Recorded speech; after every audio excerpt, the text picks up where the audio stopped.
আজি সকলোকে আন্তঃৰাষ্ট্ৰীয় নাৰী দিৱসৰ শুভেচ্ছা জনাইছোঁ।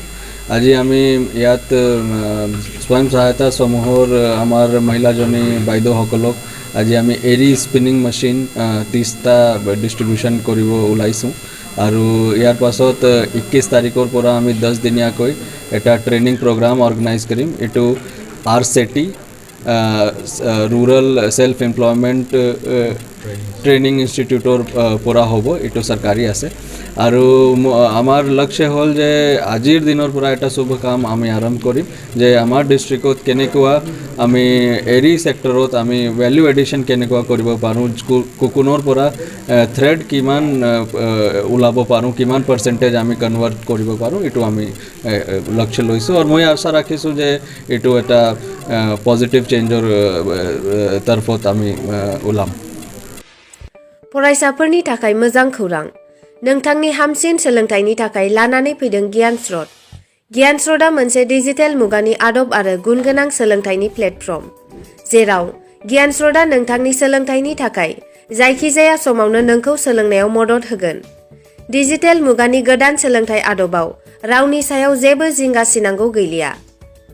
मानोना गियान स्रोतआव थाखो 9 आरो 10 थाखोनि फरायसाफोरा गावनि बिमानि राव बर' बिजोंजोंनो लोगोसे आरो गुबुन गुबुन रावफोरावबो सोलोंग्रोनो हागोन।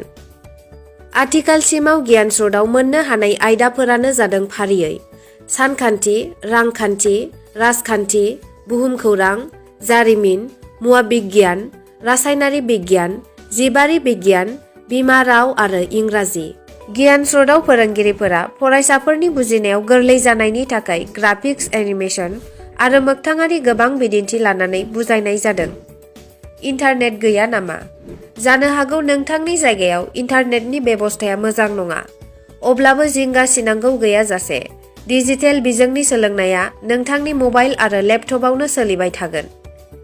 गियान स्रोतआ बयनिबो थाखाय गुनगोनां सोलोंथाइ लानायाव गोरलै खालामदों, जोबोद खम बेसेनावनो गुनगोनां सोलोंथाइखौ।